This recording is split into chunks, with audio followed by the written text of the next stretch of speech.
खड़ी 16 साल की लाली अपने लाल रंग के लंबे घूंघट से उस घर को देख रही थी। ये वही घर था जहां बचपन में अक्सर वो अपने बापू के साथ आया करती थी, पर उसने कभी सपने में भी नहीं सोचा था कि वो कभी नंदराय की पत्नी और इस घर की मालकिन बनकर इस घर में आएगी। नंदराय वही आदमी था जिससे वो इतना डरती थी कि उसके कमरे के आसपास भी नहीं जाती थी।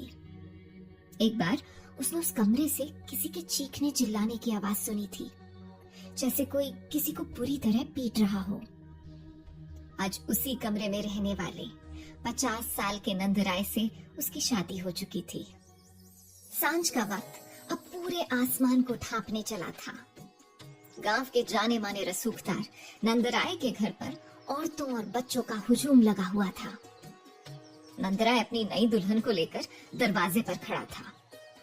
उसके बगल में खड़े उसके उम्रदराज बहनोई ने कहा, वाह साले साहब, इस बार तो खुद से आधी उम्र की दुल्हन ले आए। नंदराय ने अपने बहनोई को घूरा और बोला, हम तो ब्याह कर लाए, आप तो ऐसे ही। बहनोई का चेहरा लाल हो गया। वो ताने का जवाब ताने से देते हुए बोला, हम तो बस इतना कह रहे थे, आसान नहीं होता इस उम्र में। आप भी तो 50 के हो जाएंगे अगले साल। तभी दरवाजे पर खड़ी नई दुल्हन को अम्मा ने तीसरी बार आवाज लगाते हुए थोड़ा चिल्लाकर कहा, अरे सुन नहीं रही क्या? अपना दाहिना पैर आगे बढ़ाकर कलश को ठोकर लगा और गृह प्रवेश कर। उनकी तेज आवाज सुन घूंघट में खड़ी लाली का दिल जैसे सहम गया। पति के रूप में उसके बगल में 50 साल का नंदराय खड़ा था। फेरे लेते वक्त कितने कसकर पकड़ा था उसने लाली का हाथ। वो पकड़ नहीं, जकड़ लगी थी उसे। बस यही सोच लाली की सिसकी सी निकल आई। उसका ऐसे हल्के से सिसकना भी अम्मा से छुपा नहीं रह सका। अब तो उन्होंने नई बहू का लिहाज ताक पर रखकर कुछ सख्त लहजे में कहा, अगर इतना ही नापसंद था ये रिश्ता तो अपने बाप को क्यों नहीं कहा कि हमारा कर्जा चुका देता? फिर तुझे इस घर में बहू बनकर नहीं आना पड़ता। एक तो हमारे नंद ने इस शादी के बदले तेरे बाप का इतना बड़ा कर्जा माफ कर दिया और इस पर तू मनहूसियत फैला रही है। अम्मा की ऐसी कड़वी कसैली बातें सुनकर 16 साल की नाजुक सी लाली की रही सही हिम्मत भी जवाब दे गई। उसने गृह प्रवेश के लिए नीचे रखे कलश को हल्के से ठोकर मारी और फिर धीरे धीरे अंदर चली आई। नाते रिश्तेदार की औरतें कुछ देर बैठकर जा चुकी थीं। रात घिर आई थी। बाकी बची औरतें भी उसे रंग बिरंगी पताके से सजे कमरे में छोड़कर हंसती हुई अब वहां से जा चुकी थी। लाली से बड़ी सहेलियां जब उसे अपनी शादी और सुहागरात की कहानियां सुनाती थी तो वो रोमांचित हो जाती थी, लेकिन उस रात आगे क्या होगा ये सोचकर भी डर के मारे उसका बुरा हाल था। तभी कमरे में एक खिलखिलाती हुई सी आवाज गूंजी, बहू रानी, ये रहा केसर और बादाम वाला दूध। देखना हमारे नंद जी से ज्यादा मेहनत ना करवाना। कहती हुई उसकी ननद ने कोने में पड़ी मेज पर दूध का गिलास रखा और वापस चली गई। लाली ने गहरी सांस ली और खुद को आने वाले पलों के लिए तैयार करने लगी। कुछ ही देर में दरवाजे पर भारी कदमों की चाप सुनाई देने लगी। लाली एक बार फिर से सहम गई। तभी नंदराय ने अंदर आते हुए कहा, ये घर तुम्हारे बापू के घर से बहुत बड़ा है, इसलिए यहाँ के तौर तरीके भी अलग हैं। कहते हुए उसने अपनी पगड़ी उतारी और फिर कुर्ता भी उतारकर वहीं दीवार पर लगी खूंटी में टांग दिया। घूंघट के अंदर से लाली चोर नजरों से उसे ही देख रही थी। अब वो सिर्फ बनियान में लाली की तरफ आ रहा था। उसके एकदम पास बैठते हुए नंदराय ने फिर आगे कहा, मैं जानता हूँ अभी तुम्हें यहाँ के तौर तरीके सीखते हुए वक्त लगेगा, फिर भी इतना जान लो कि इस गांव में बहुत नाम है हमारा। मान इज्जत बनाकर तुम्हें यहाँ लाए हैं तो उसे निभाना भी। उम्र है तुम्हारी लड़कपन की, मगर गलती से भी ऐसा कुछ ना हो जिससे लोगों को ये कहने का मौका मिले कि नंदराय की पत्नी ने ऐसा वैसा किया। लाली ने बस हाँ में सर हिला दिया। फिर नंदराय ने हल्के से कहा और एक झटके में उसका घूंघट पलट दिया। लाली ने घबराकर अपनी आंखें भींच ली।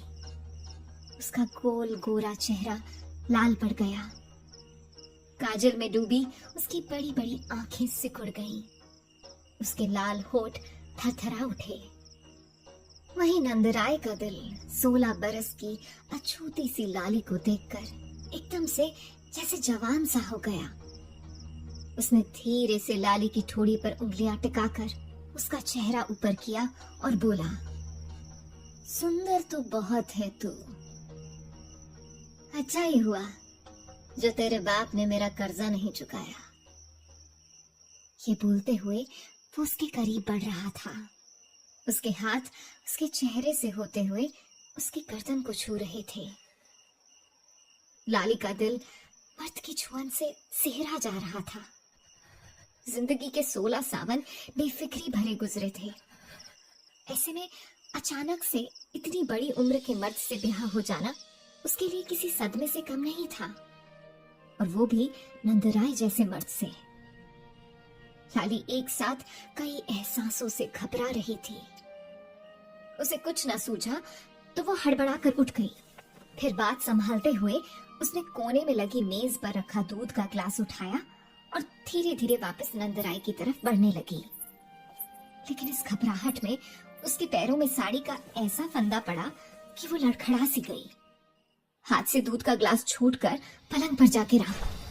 पलक झपकते ही सारा का सारा दूध बिस्तर पर फैल चुका था। लाली ने भी तुरंत ग्लास उठाया और बिस्तर ठीक करने लगी।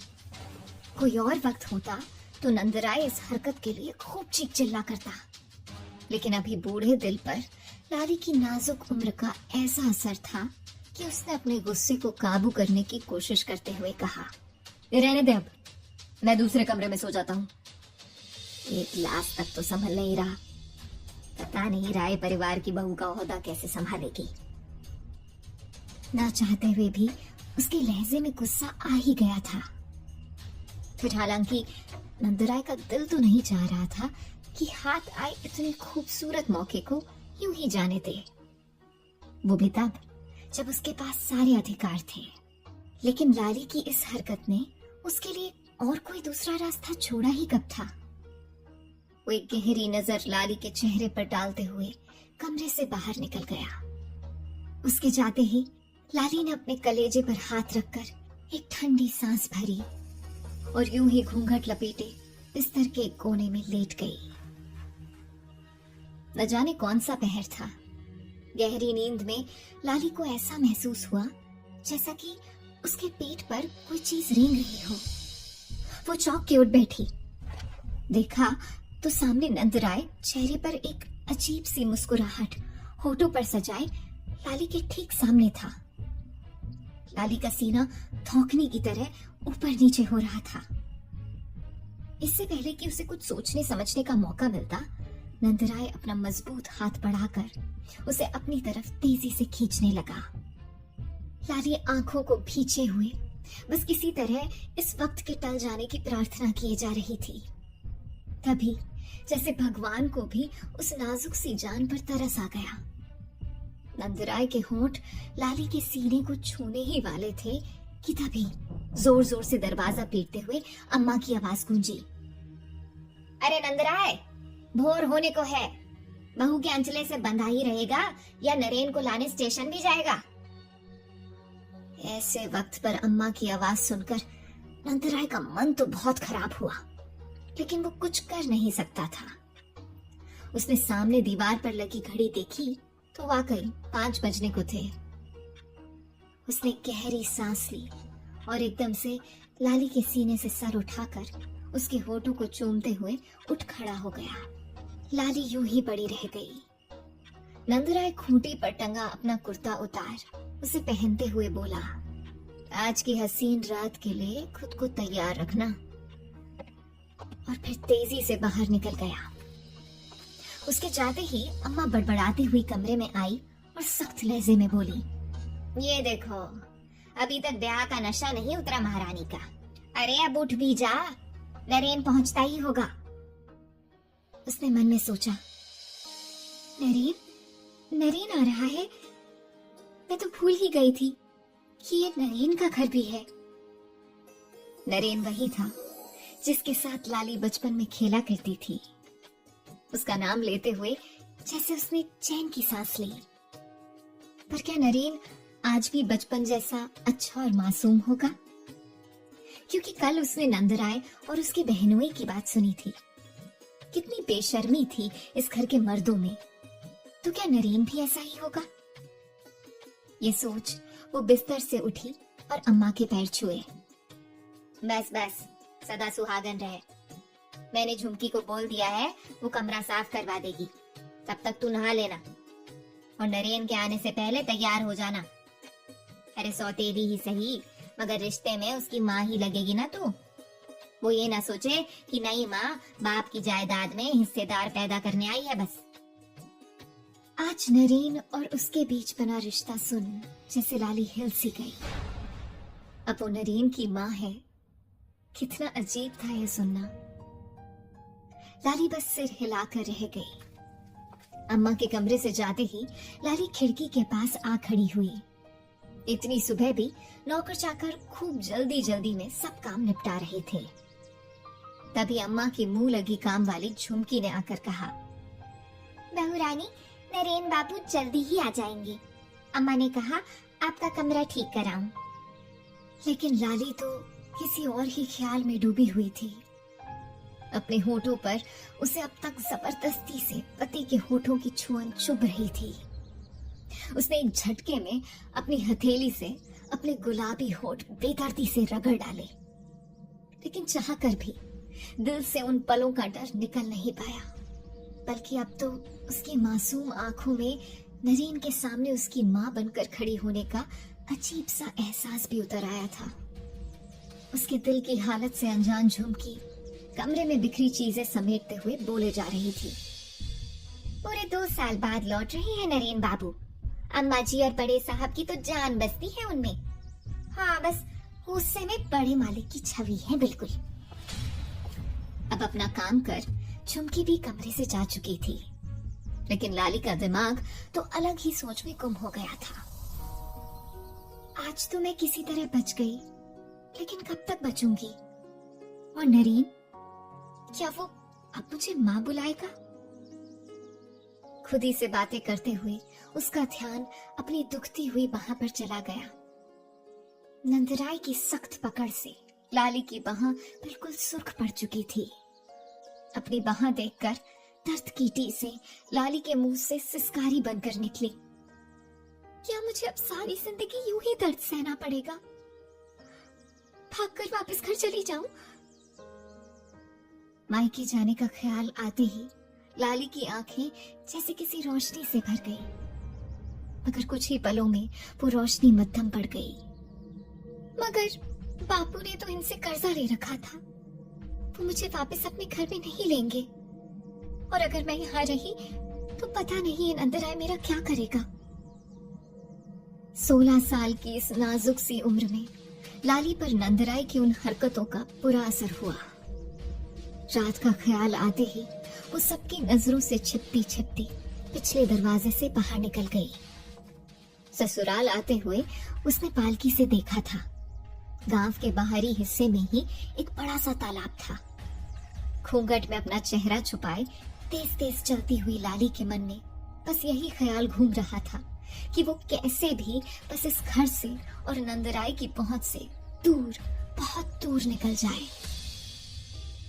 वहीं दूसरी तरफ स्टेशन पर ट्रेन एक जोरदार सीटी देते हुए प्लेटफॉर्म पर आ लगी थी। 18 साल का नरेन अपनी अटैची लिए नीचे उतरा। लंबा कद, बड़ी बड़ी गहरी आंखें, जीन्स टी शर्ट पहने नरेन अपने उस छोटे से गांव में एकदम हीरो की तरह दिख रहा था। इधर उधर देखते हुए उसने अपने माथे पर उभर आई पसीने की बूंदों को हथेली से पोंछा और खुद से कहा, चिट्ठी में साफ साफ लिख दिया था कि वक्त से स्टेशन लेने आ जाना, लेकिन बापू को तो देर करनी ही होती है। कहते हुए वो बाहर आ गया। जहां उसने देखा स्टेशन के बाहर लगने वाला इकलौता तांगा भी सवारी लेकर जा रहा था। ये लो, इसे भी अभी जाना था। अब तो खेतों के रास्ते ही जाना पड़ेगा। कहते हुए नरेन ने अपनी अटैची उठाई और अपने कदम गांव की तरफ बढ़ा दिए। खेतों से होते हुए नरेन अपनी ही धुन में पढ़ा जा रहा था। रास्ते में पड़ने वाले तालाब को देखकर उसे थोड़ी तसल्ली हुई। शुक्र है आधा रास्ता तो पार हुआ। अभी वो सोच ही रहा था कि तालाब के दूसरे छोर से बड़ी जोर की छपाक की आवाज आई। नरेन की नजरें जैसे ही उस तरफ गईं, तो पानी पर किसी की लाल चुनरी तैरती हुई दिखी। पलक झपकते ही उसे समझ आ गया कि कोई डूबने को है। एक भी पल गंवाए बगैर नरेन अपनी टी शर्ट उतार तालाब में कूद गया। वो एक माहिर तैराक था। कुछ ही पल में वो उस चुनरी के पास था। तभी पास से ही किसी के हाथ पैर मारने की आहट मिली तो नरेन ने एक गोता लगाया और अगले ही पल एक 16 साल की नाजुक सी लड़की उसकी बाहों में थी। जैसे ही नरेन की नजर उस पर पड़ी, वो तो जैसे पलक झपकना ही भूल गया। गुलाब की पंखुड़ियों से होठ, खड़ी सी नाक में जगमगाता लौंग और सबसे चौंकाने वाली बात, उसकी मांग में लगा सिंदूर जो अब पानी से माथे पर बह निकला था। नरेन ने उसे देखते ही पहचान लिया। लाली। आज पूरे 2 साल बाद वो लाली को देख रहा था। इन 2 सालों में वो कितनी बदल गई थी, जवान और खूबसूरत हो गई थी। पर सिंदूर, क्या लाली ने शादी कर ली? पर किससे? बस यही सवाल उसके दिमाग में घूम रहे थे और वो पूरी तरह फीकी लाली को निहारे जा रहा था। लाली ने जैसे ही महसूस किया कि वो डूबने से बच गई है, तो सहम कर नरेन के सीने से लिपट गई। उसने अब तक अपनी आंखें नहीं खोली थीं। उसे नहीं पता था कि वो नरेन की बाहों में थी, जो अब रिश्ते में उसका बेटा लगता था। नरेन ये सब देखकर कुछ समझ ही नहीं पा रहा था कि आखिर हो क्या रहा है। लाली यहाँ इस हालत में? दिखने में तो एकदम नई नवेली दुल्हन सी लगती है, पर लाली ने किससे शादी की? सोचते हुए वो उसे बाहों में भरे हुए ही दूसरे किनारे की तरफ आने लगा। लेकिन इस किनारे पर उसके लिए एक नया तूफान इंतजार कर रहा था। लाली को नरेन की बाहों में देखकर गांव की औरतें अवाक थीं। ये क्या हो रहा था? गांव की औरतें इसी तालाब पर नहाना धोना करती थीं और सुबह के इस वक्त तालाब पर औरतों का अच्छा खासा हुजूम था। नरेन जैसे ही लाली को भीगे बदन गोद में उठाए हुए बाहर निकला, उन औरतों में से एक कुछ पूरा मुंह खोल चौंकते हुए बोली, हे भगवान, ये तो नंदराय की नई दुल्हन है ना? ये नरेन के साथ यहाँ तालाब में क्या करने आई थी?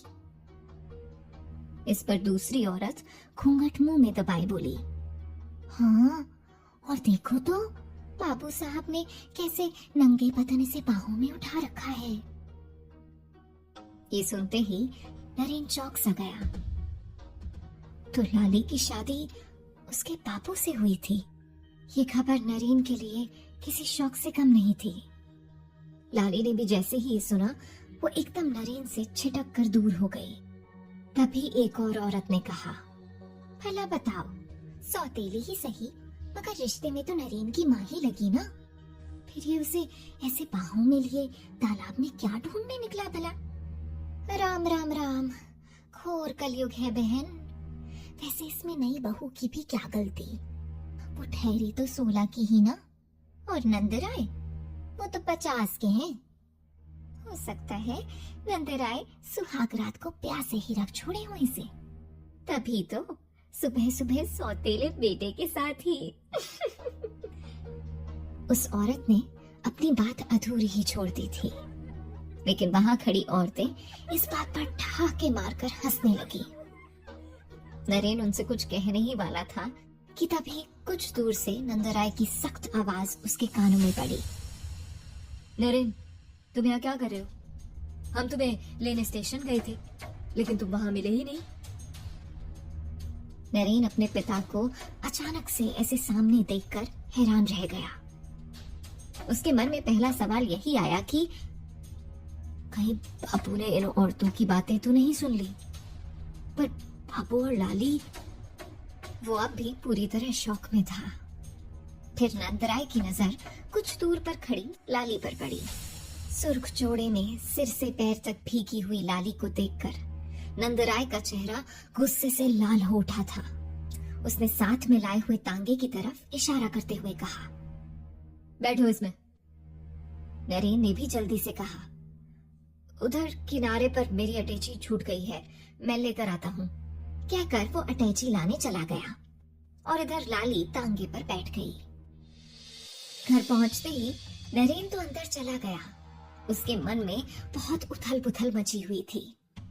लाली भी उसका सामना करने के बाद कुछ चुप सी हो गई थी।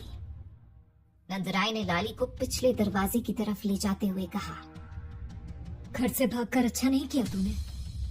शुक्र मना कि अम्मा को अब तक तेरी इस हरकत का पता नहीं चल पाया है, वरना वो तुझे इस घर में दोबारा कदम नहीं रखने देती। कहा था ना मैंने तुझे कि इस परिवार की मान मर्यादा का ख्याल रखना। और तूने दूसरे ही दिन ये भाग भगौड़ का खेल शुरू कर दिया। इतनी डांट सुन लाली ने धीरे से अटकते हुए कहा, भाग नहीं रही थी, मैं तालाब में कूदकर जान देने गई थी। इतना सुनना था कि नंदराय की बर्दाश्त जवाब दे गई। उसने लाली की बाह पकड़कर मरोड़ते हुए कहा, इतनी आसानी से मरने भी नहीं दूंगा तुझे। अभी तो अपना कर्ज भी नहीं वसूला मैंने। लेकिन नंदराय की बात अधूरी ही रह गई। हालात और सदमे का लाली पर ऐसा असर हुआ कि वो लड़खड़ाती हुई बेहोश होकर गिरने को हुई। नंदराय ने उसे जल्दी से गोद में उठाया और उसके कमरे की तरफ बढ़ गया। वहां नरेन जैसे ही दरवाजे पर पहुंचा तो अम्मा और घर की दूसरी औरतें आरती का थाल लिए उसकी आवभगत करने लगी। आ गया मेरा लल्ला, अब जाकर दादी के कलेजे को ठंड पड़ी है। आग लगी इस पढ़ाई को, मेरी आंख का तारा छीनकर शहर ले गई मुई। दादी ने उसके माथे पर तिलक लगाकर उसकी बलाई ली। फिर जैसे ही उन्होंने नरेन को सीने से लगाया, उसे फीका महसूस कर वो चौंकते हुए बोली, हे भगवान, तू तो भीग गया है, कैसे भला? वो अम्मा, नरेन अभी कोई बहाना सोच ही रहा था कि तभी नंदराय ने आते हुए कहा, बच्चा इतने दिनों बाद घर आया है माँ, आते ही सवाल पूछ पूछ कर परेशान कर दोगी क्या? जा बेटा जा, तू कपड़े बदल कर तैयार हो जा, फिर हम मिलकर नाश्ता करेंगे। उसकी बातें सुनकर नरेन हामी भरता हुआ वहां से चला गया। उसके जाते ही अम्मा बोली, जल्दी जल्दी नाश्ता खाना निपटाओ, अभी मुंह दिखाई की रस्म के लिए लोग आते ही होंगे। ये महारानी है कहाँ? कमरे से निकलेगी नहीं क्या आज बाहर? नंदराय, जो अभी अभी बेहोश लाली को कमरे में लिटाकर आया था, बहाने बनाते हुए बोला, अम्मा, अब ये मुंह दिखाई वगैरह रहने दो। कौन सी पहली शादी है मेरी? इस उम्र में ये सब चोंचले करते हुए अच्छा लगूंगा क्या? वैसे भी लाली अभी अपने कमरे में ही है, उसकी तबीयत कुछ ठीक नहीं लगती तो उसे भी आराम करने दो। इतना सुनना था कि अम्मा को पतंगे लग गए। उन्होंने कुछ गुस्से में कहा, बस इतने में ही लट्टू हो गया? अरे 2-4 दिन तो ठहर जाता उसकी भगतगिरी करने को। भगवान जाने आगे क्या होगा। और अंदर चली गई। वहां नरेन कपड़े बदल कर जब कमरे में आया तो उसके दिमाग में कई सवाल थे। इतनी कम उम्र लड़की की शादी बापू से, वो भी लाली से, और फिर वो तालाब में क्यों कूद गई थी? क्या लाली ने किसी मजबूरी में बापू से शादी की है, या बापू की जबरदस्ती उसे? ये सब क्या हो रहा है? नरेन को इनमें से किसी भी सवाल का जवाब नहीं मिल रहा था। मुझे लाली से ही सारी बातें पूछनी चाहिए। उसने कंघी करते हुए दिल ही दिल में पक्का इरादा कर लिया था कि वो इन सब सवालों का जवाब लाली से लेकर रहेगा। लेकिन नाश्ते के बाद ही नंदराय ने उसे अपने साथ कहीं चलने को कहा। नरेन तुरंत मना करते हुए बोला, मैं बहुत थक गया हूँ बापू। तभी अम्मा बीच में बोली, हाँ, आज इसे आराम करने दे और तू भी मेरे साथ मंदिर चल। अब मुंह दिखाई ना सही, भगवान के दर्शन तो कर ही सकता है ना। अब अम्मा के सामने किसी की कहाँ चलनी थी। सो नाश्ता कर नरेन अपने कमरे में चला गया और अम्मा और नंदराय मंदिर। अम्मा और बापू के जाने के थोड़ी ही देर बाद नरेन लाली के कमरे की तरफ आया। हालांकि दरवाजे पर पहुंचकर उसे एक अजीब सी झिझक ने आ घेरा था। वो बचपन की मासूम लाली अब 16 साल की खूबसूरत जवान हो गई थी। इतनी खूबसूरत जो पहली ही नजर में किसी को भी मोह लेने वाला चेहरा रखती थी। लेकिन वो अब रिश्ते में उसकी माँ। ये ख्याल आते ही उसने खुद को डपटते हुए कहा, अभी ये सोचने का टाइम नहीं है। जल्दी से लाली से अपने सवाल का जवाब पूछ और यहाँ से निकल, वरना अम्मा और बापू आ गए तो रही सही कसर भी पूरी हो जाएगी। सोचते हुए उसने हल्के से दरवाजा खटखटाया, लेकिन काफी खटखटाने के बाद भी अंदर कोई आहट तक महसूस नहीं हुई। उसने दरवाजे की कुंडी पर दोबारा हाथ रखा ही था कि तभी दरवाजा हल्का सा खुल गया। ना चाहते हुए भी नरेन की नजर सामने पलंग पर बेसुध पड़ी लाली पर चली गई। उसकी हालत देख वो बिना कुछ सोचे समझे अंदर चला आया। उसे समझ नहीं आ रहा था कि वो किस नाम से लाली को आवाज लगाए। बचपन में तो वो उसे लाली ही कहता था, पर अब तो उनके बीच का रिश्ता ही बदल गया था। और फिर माँ शब्द तो उसकी जुबान पर आ ही नहीं रहा था। उसने 2-3 बार उसे सुनो, जरा सुनिए कहते हुए आवाज लगाई, मगर लाली ने आंखें नहीं खोली। नरेन ये देखकर हैरान रह गया कि उसने अब तक सुबह वाले ही कपड़े पहन रखे थे जो पहनकर वो तालाब में कूदी थी। सिर पर लगा खाब शाम के धुंधलके में भी काफी उभरा हुआ नजर आ रहा था। नरेन को बापू के कमरे में रखे दवाई के बॉक्स का पता था। अलमारी से निकालकर उसने जैसे ही चोट पर मलहम लगाना चाहा तो उसे महसूस हुआ कि लाली बुखार से तप रही है। चोट पर ठंडी ठंडी दवाई महसूस होते ही लाली ने चौंकते हुए आंख खोल दी।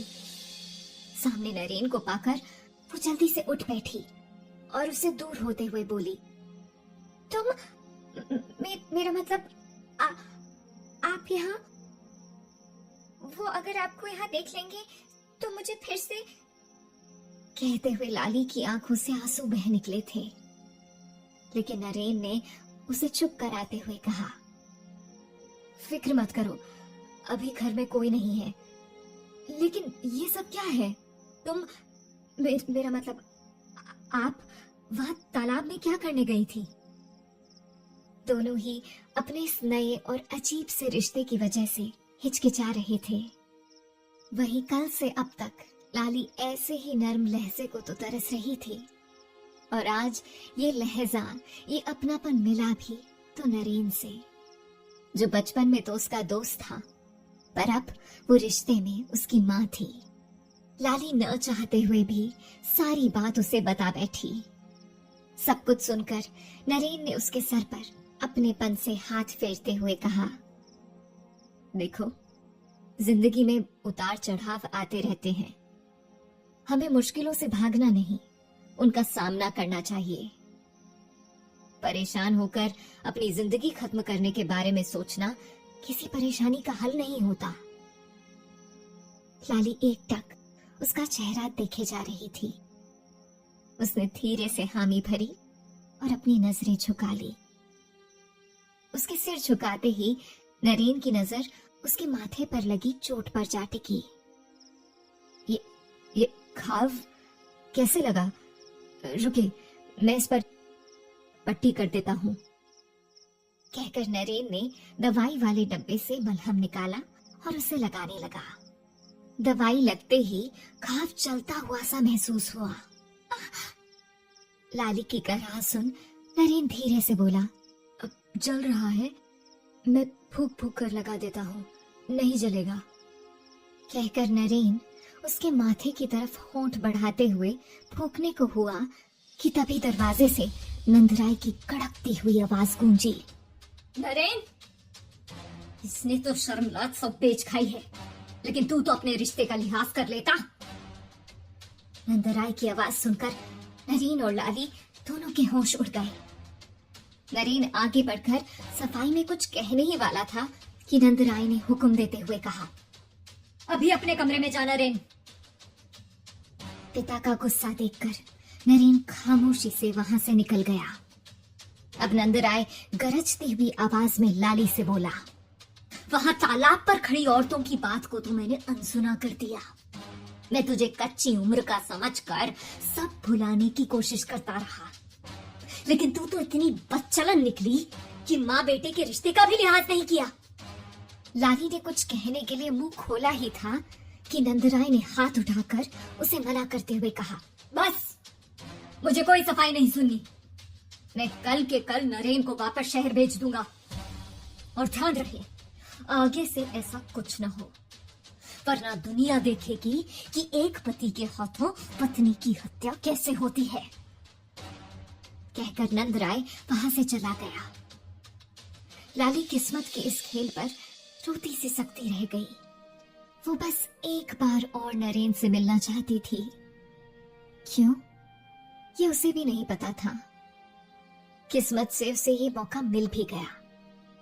दोपहर में नंदराय खेत पर गए थे और अम्मा खर्राटे भर रही थी। लाली के कदम नरेन के कमरे की तरफ हो लिए। उसने नरेन को देखते ही कहा, वो तुम्हें फिर से शहर भेज रहे हैं, जबकि हमारी तो कोई गलती नहीं थी। नरेन उसे शांत करते हुए बोला, तुम परेशान मत हो, मुझे तो आज नहीं तो कल तो जाना ही था। लेकिन इतनी जल्दी तुम चली गई तो मैं यहाँ अकेली। इतना बोल जैसे वो कुछ रुक सी गई, पर फिर आगे बोली, अभी तो मुझे ये एहसास होना शुरू ही हुआ था कि इस घर में मेरा कोई अपना भी है, और तुम अभी ही जा रहे हो। नरेन आसपास नजर दौड़ाते हुए बोला, सुनो, मैं वहां से तुम्हें चिट्ठी लिखा करूंगा। तुम्हें भी मुझसे जो कुछ भी कहना हो चिट्ठी में लिख देना। हम चिट्ठियों से जुड़े रहेंगे। दोनों एक दूसरे के सामने खड़े थे। लाली का मन तो किया कि वो नरेन के सीने से लिपट जाए, कह दे कि वो नरेन के साथ जाना चाहती है, किसी इंसान के साथ रहना चाहती है, नंदराय जैसे जानवर के साथ नहीं।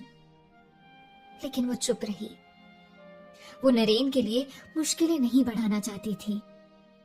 उस शाम ही नरेन वापस चला गया था, लेकिन वादे के मुताबिक उसने लाली को चिट्ठी भेजनी भी शुरू कर दी थी। लाली भी नरेन से अपनी सारी बातें साझा करती। ऐसा लगता था जैसे इस अजीब से रिश्ते में भी उसे फिर से एक दोस्त मिल गया हो। देखते ही देखते एक साल गुजर गया, लेकिन नंदराय की जबरदस्ती आज भी जारी थी।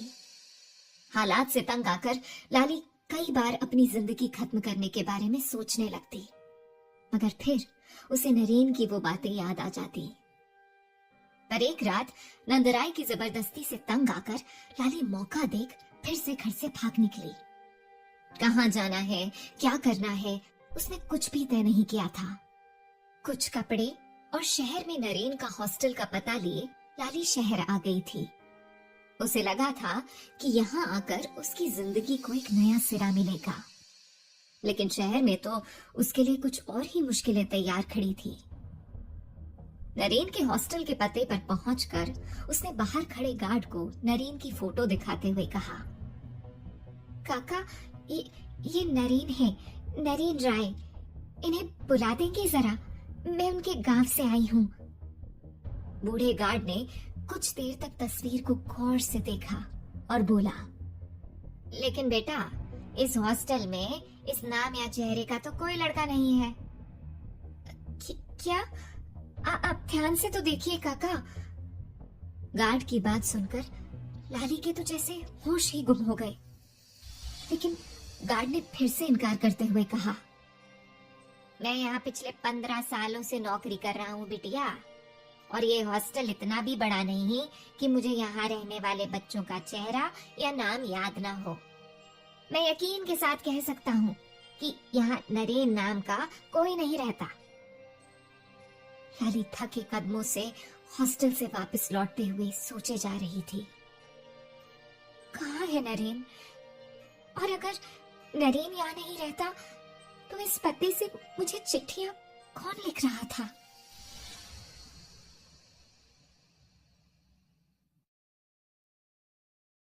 एपिसोड 2, अलमारी से मिली चिट्ठी। लाली नरेन के हॉस्टल के बाहर यूं सदमे में खड़ी की खड़ी रह गई। कुछ देर तक तो वो गार्ड काका का मुंह ही ताकती रही। उसे बार बार लग रहा था कि अभी वो हंसते हुए कहेंगे, अरे बिटिया, मैं तो मजाक कर रहा था, नरेन यही तो रहता है। लेकिन ऐसा कुछ भी तो नहीं हुआ था। गार्ड काका उसे देख तो रहे थे, मगर उनकी नजरों में लाली के लिए कोई हमदर्दी नहीं थी, बल्कि एक उलझन सी थी। हाथ में नरेन की चिट्ठी लिए वहां खड़ी लाली को अब खुद पर गुस्सा आने लगा था। मुझे क्या जरूरत थी यूं बिना नरेन को कुछ कहे सुने यहाँ आ जाने की?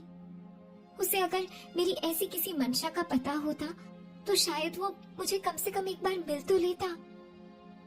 फिर खुद ही अपनी बातों का जवाब देने लगी, लेकिन क्या पता, ये भी तो हो सकता है कि वो इस हॉस्टल में ना सही पर यहीं कहीं आसपास रह रहा हो।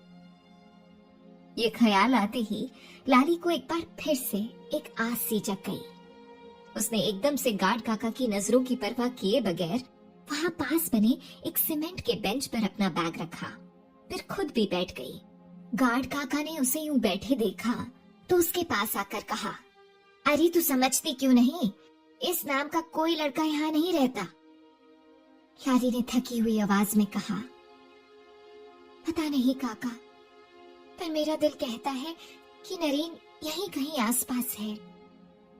अगर मेरे यहाँ बैठने से कोई दिक्कत नहीं हो तो मुझे यहीं बैठने दो काका, शायद कहीं से नरेन आ ही जाए। उसके जवाब पर काका ने कुछ गुस्सा करते हुए कहा, दिक्कत कैसे नहीं होगी, ये लड़कों का हॉस्टल है बावरी।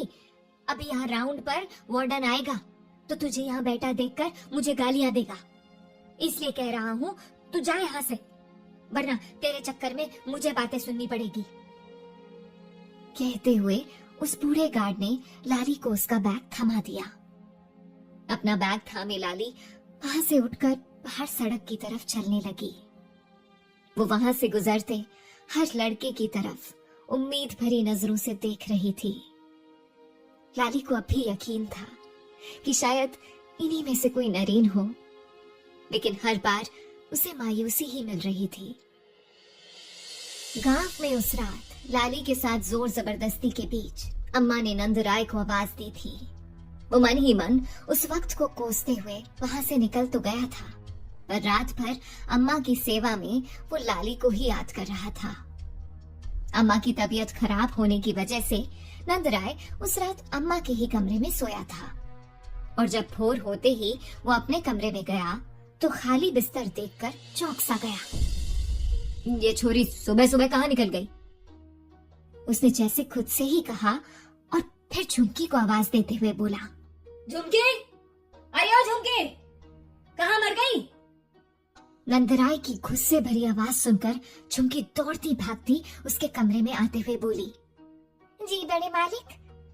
बड़े मालिक की बच्ची, तुझे कुछ होश भी रहता है? ये बहुरानी कहाँ है? झुमकी की आधी जान तो नंदराय की डांट सुनकर ही सूख गई थी।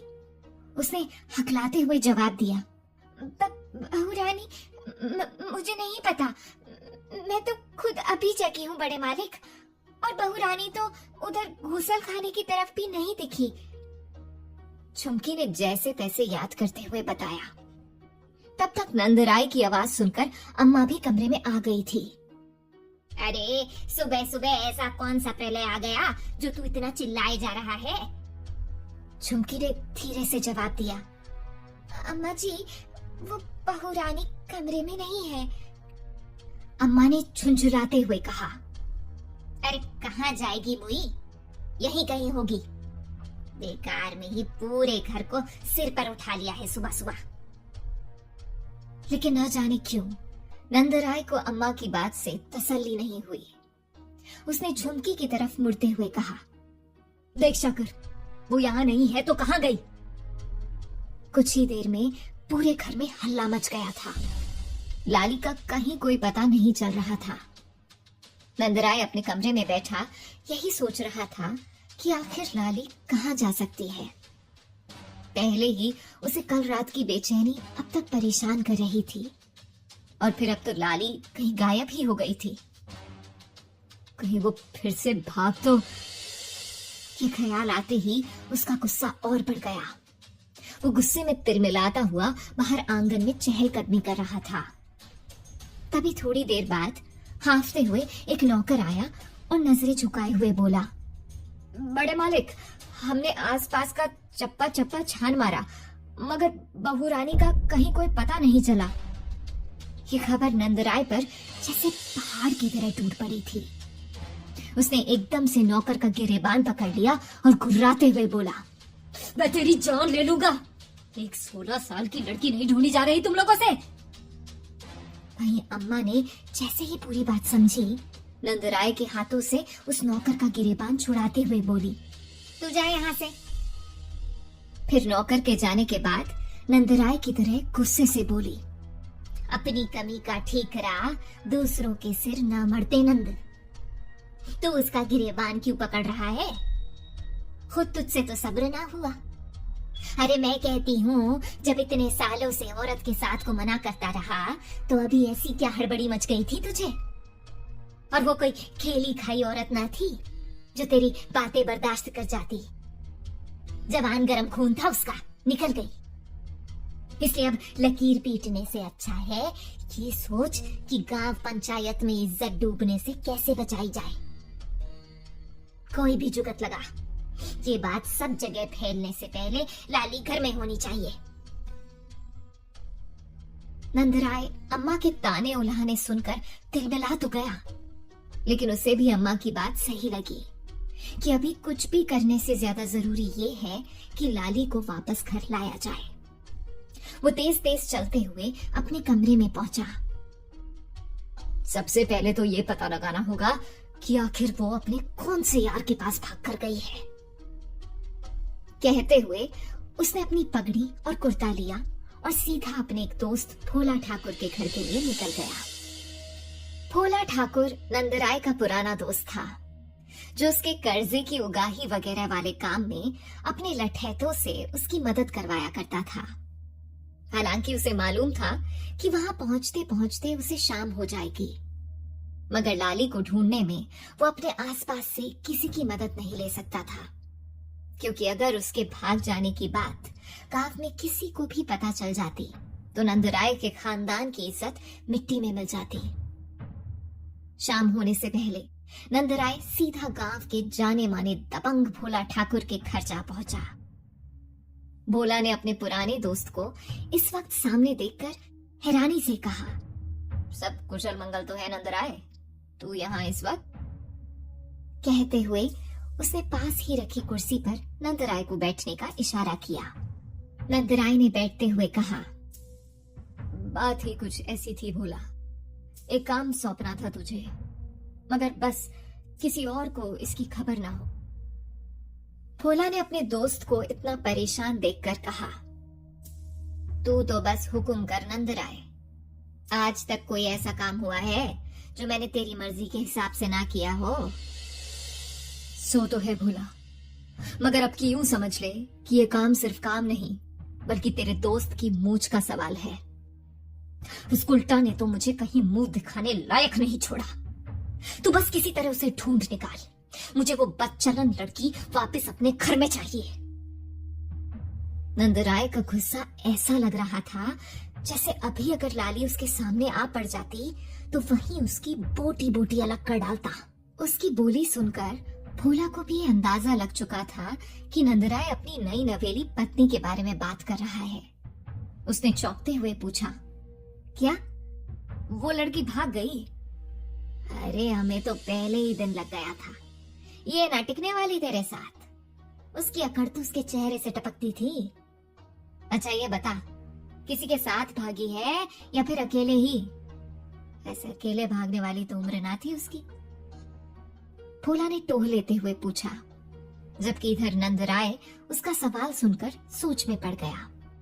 फिर मन ही मन कुछ फैसला लेते हुए बोला, मुझे नहीं लगता कि वो किसी के साथ भागी है। साली सुबह से गायब है, रात से मुझे कुछ पता नहीं। अब तक अगर इस गांव तो क्या आसपास के गांव का भी लड़का साथ लेकर भागी होती तो उसकी भी तलाश होने लगती ना, और मुझे ऐसी कोई खबर नहीं मिली है। अच्छा, हो सकता है किसी से पुराना याराना होगा। खैर ये सब छोड़, तू मुझे ये बता कि मुझे क्या करना होगा। तू सबसे पहले स्टेशन और बस अड्डे पर पता कर, इस होलिये की कोई औरत देखी क्या किसी ने? ऐसा है कि गांव से अकेले कितनी औरतें सफर करती हैं, इसलिए जिसने भी टिकट दिया होगा उसे लाली के बारे में कुछ ना कुछ याद तो होगा ही। बाकी खर्चे की चिंता मत करना। नंदराय ने धीमी आवाज में कहा और जेब से लाली की ब्याह वाली तस्वीर और हुलिये वाला ब्यौरा भोला के हाथों में रख दिया। भोला वो फोटो गौर से देखने लगा। नंदराय ने लाली की तस्वीर देखकर उसकी आंखों में उभर आने वाली चमक को साफ पहचान लिया था, जबकि भोला उस फोटो को देखते हुए लाली के यौवन और रूप में जैसे खो सा गया था। इतनी सुंदर छोरी भला नंदराय जैसे बुड्ढे के पास रहते भी क्यों? उसने मन में सोचते हुए सोचा। नंदराय ने जब देखा कि भोला लाली की फोटो से नजरें ही नहीं हटा रहा, तो फिर उसने हल्के से अपना गला साफ करते हुए कहा, काम तो हो जाएगा ना भोला? अपनी ही सोच में गुम भोला ने हड़बड़ाते हुए जवाब दिया, अरे कैसी बातें कर रहे हो नंदराय? आज तक भला कोई ऐसा काम हुआ है जो तुमने मुझे सौंपा हो और मैंने उसे पूरा ना किया हो? तुम चिंता मत करो, मैं अभी के अभी अपने आदमियों को काम पे लगा देता हूँ। ये चोरी जहाँ भी छुपी हो ढूंढ कर तुम्हारे पैरों में ना लपटका तो मेरा नाम भी भोला ठाकुर नहीं। कहते हुए भोला ने अपनी मूंछों को ताव दिया। भोला ठाकुर को लाली को ढूंढने का काम सौंपकर नंदराय वापस घर चला आया था। उसे आते आते लगभग रात हो चुकी थी, लेकिन उसको किसी भी पल चैन नहीं था। आखिर गई कहाँ होगी साली? कोई ना कोई सुराग तो छोड़ा होगा उसने, मैं देखता हूँ। कहते हुए नंदराय ने अलमारी खोली और वहां का हर एक सामान निकाल निकाल कर कोई सुराग ढूंढने की कोशिश करने लगा। फिर उसका ध्यान गहनों पर गया।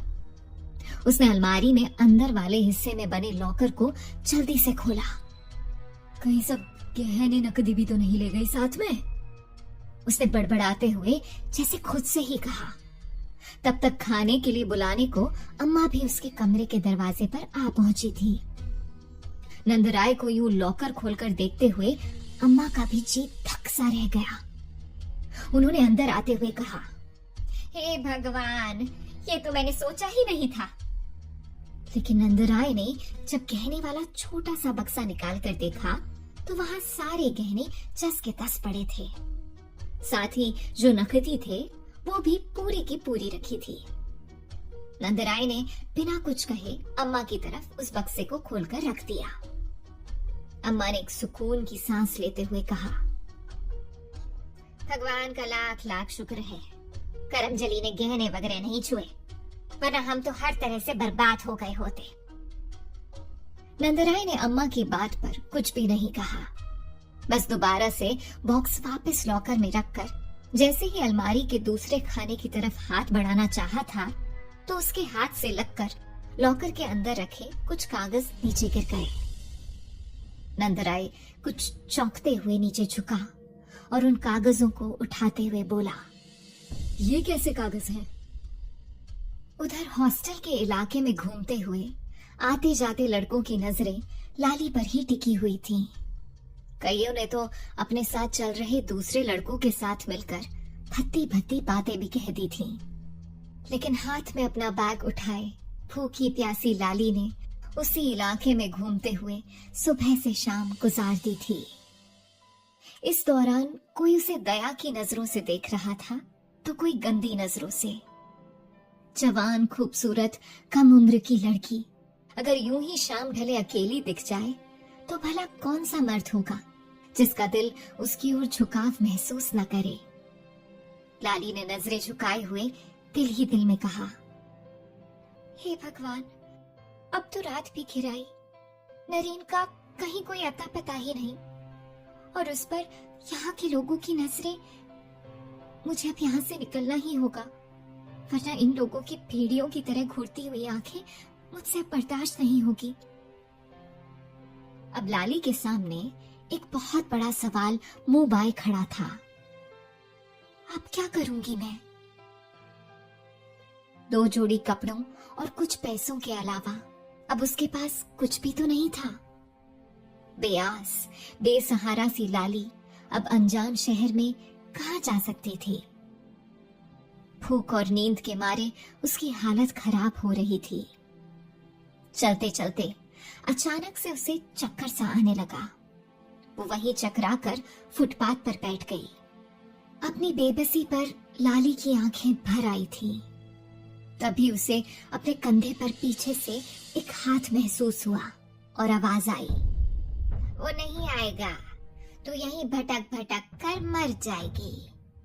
लाली चौंक कर पीछे पलटी तो उसके सामने उजड़े और बिखरे बालों वाली एक बूढ़ी औरत थी। लाली ने घबराते हुए अटक अटक कर पूछा, कौन नहीं आएगा? बूढ़ी माई ने हंसते हुए कहा, सोहन, मेरा बेटा सोहन। नहीं आया ना अब तक? तूने देखा क्या उसको कहीं? बूढ़ी माई की बात सुनकर लाली समझ गई कि वो कोई पागल औरत है। लाली ने अपना बैग उठाया और वहां से चलने को हुई, लेकिन अचानक से उस पागल औरत ने उसका हाथ पकड़कर कहा, इतनी रात गए कहाँ जा रही है? वो लोग तुझे नहीं छोड़ेंगे। मैं पागल नहीं हूँ, डर मत मुझसे। लाली ने भी जब उस माई के कहने पर आसमान की तरफ देखा तो एक पल को डर सी गई। वाकई इस वक्त कहीं भी निकलना खतरे से खाली नहीं था। बाहर कोई भेड़िया टकराए उससे बेहतर है कि मैं ये रात यहीं इस पागल माई के पास गुजार दूं। तब तक वो पागल औरत बड़बड़ाती हुई वहीं लगे मैले से बिस्तर पर सो चुकी थी। लाली ने एक नजर उस बूढ़ी माई को देखा और कुछ कहे बगैर वहीं उसके पास एक कोने में लेट गई। न जाने वो कौन सा पहर था जब किसी की आहट पाकर लाली की आंख खुल गई। वो नींदी आंखों से उसने देखा कि नंद राय आग उगलती नजरों से उसकी तरफ देखे जा रहा है। वो जब तक कुछ कह पाती तब तक नंद राय ने हाथ में पकड़ा गड़ासा उठाया और उस पर एक मजबूत वार कर दिया। लाली एकदम से चीख कर उठ बैठी। उसने घबराकर आसपास देखा तो वहां कोई नहीं था। माथे पर उभर आई पसीनों की बूंदों को हथेली से पोंछते हुए उसने एक गहरी सांस ली और बुदबुदाई, हे भगवान, कितना भयानक सपना था। उसके पीछे से बूढ़ी माई की आवाज आई, कोई सपना देखा क्या? कहते हैं सुबह का सपना जरूर पूरा होता है।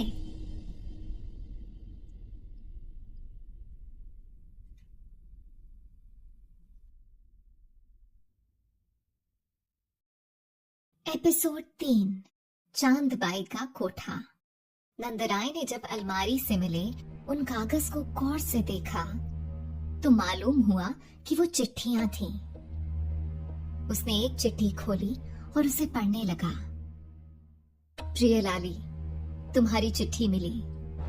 जानकर अच्छा लगा कि अब तुम खुश रहने लगी हो, और ये जानकर और भी अच्छा लगा कि तुम्हारी खुशी की वजह मैं हूँ। जीवन में सुख और दुख आते जाते रहते हैं, इसलिए यही कहूंगा कि खुशियों की वजह को थाम कर रखना। मैं चिट्ठियां लिखता रहूंगा ताकि तुम अपने मन की बात मुझसे कहती रह सको, अपना जी हल्का कर सको। जैसे ही बापू का गुस्सा कुछ शांत होता है मैं गांव आऊंगा। तब सामने से तुम्हें देखूंगा कि खुश रहने वाली लाली कैसी दिखती है। अपना और अम्मा बापू का भी खूब ध्यान रखना। तुम्हारा नरेन। चिट्ठी थी कि कोई जलता हुआ अंगार जो किसी ने नंदराय के सीने पर रख दिया था। उसका बेटा और उसकी पत्नी। तो क्या ब्याह के दूसरे दिन तालाब के किनारे उन औरतों ने लाली और नरेन के बारे में जो कुछ भी कहा था वो सच था? और उसके बाद भी लाली का वो उखड़ा उखड़ा हुआ सा बर्ताव? इससे आगे वो कुछ और सोच भी नहीं सका। अम्मा ने उसके ऐसे हाव भाव देखे तो उसके पास आकर उसे झंझोड़ती हुई बोली, क्या हुआ? आखिर इस कागज में क्या लिखा है? तो कुछ बोलता क्यों नहीं? अम्मा के झंझोड़ने पर जैसे नंदराय को होश सा आया। उसने एकदम से चौंकते हुए कहा, कुछ नहीं अम्मा, कुछ पुराने कागज हैं। उसने जानबूझकर अम्मा को झूठ कह दिया और फिर जल्दी से बाहर की तरफ बढ़ने लगा। अम्मा ने उसे यूं जाते हुए देखा तो टोकते हुए कहा, अरे अब कहाँ चल दिया? उस मनहूस को ढूंढने का कोई उपाय तो लगा। नंदराय ने बिना रुके जवाब दिया, मैंने सारे इंतजाम कर दिए हैं अम्मा। वो जल्द से जल्द यहाँ होगी और अगर यहाँ नहीं आई तो फिर कहीं नहीं जा सकेगी। और वो बाहर निकल गया। पीछे रह गई अम्मा की आंखों में जमाने भर की चिंता उभर आई थी। वहां लाली की जब आंख खुली तो सुबह हो चुकी थी। उसने जल्दी से उठकर अपना सामान उठाया क्योंकि अब उसके पास यहाँ रुकने का कोई कारण नहीं बचा था। नरेन को ढूंढते एक ही दिन में लाली निढाल सी हो गई थी। इसलिए उसने तय कर लिया था कि चाहे नंदराय अब उसे घर से भागने की कोई भी सजा दे, वो वापस लौट जाएगी। उसका दिल चाहा कि उस बूढ़ी औरत को जगाकर अपने जाने के बारे में बता दे, लेकिन फिर उसने सोचा कि इस पागल माई को कुछ बताने या न बताने से क्या फायदा। लाली ने वहीं फुटपाथ के पास से गुजर रहे ऑटो रिक्शा को हाथ देते हुए रोका और स्टेशन चलने के लिए कहा। ऑटो वाले ने जब लाली को उस बूढ़ी माई के पास से आते हुए देखा तो ऑटो बढ़ाते हुए बोला, वो पागल माई आपकी कोई लगती है क्या? लाली ने जल्दी से इनकार करते हुए कहा, नहीं तो। अच्छा, नहीं, असल में इतने सालों से उस माई को यहीं फुटपाथ पर रहते देखा है। लोग कहते हैं कोई 15-20 साल पहले इस शहर में अपने इकलौते बेटे को ढूंढने आई थी। ऑटो वाले ने बताया तो लाली का दिल उस माई के बारे में और जानने के लिए मचल उठा। उसने पूछा, फिर उनका बेटा मिला? कहाँ? माया नगरी है ये। जो एक बार गुम हो गया वो कहीं नहीं मिलता। कहते हैं कि गांव में साहूकार के कर्जे के डर से उनका लड़का यहाँ बम्बई में काम ढूंढने आया था, लेकिन ना लड़का गांव लौटा ना उसकी कोई खबर आई। साहूकार का कर्ज माई ने घर बेचकर चुकाया और अपने लड़के को ढूंढने यहाँ चली आई। उन्हीं लोगों के मुंह से सुना था शुरू में माई ठीक थी, लेकिन बेटे को ढूंढते ढूंढते पागल सी हो गई। बस 20 साल से इसी इंतजार में है कि उसका लड़का लौट आए। आज आपको उनके पास से उठते देखा तो मुझे लगा कि कहीं बेटा अपनी पत्नी के साथ मिलने तो नहीं आ गया। लाली ने जब ये बात सुनी तो उसे जैसे सदमा सा लग गया। 20 साल? तो क्या मुझे भी नरेन को ढूंढने में इतना ही वक्त लग जाएगा? ये सोचते ही लाली की तो रूह ही कांप गई।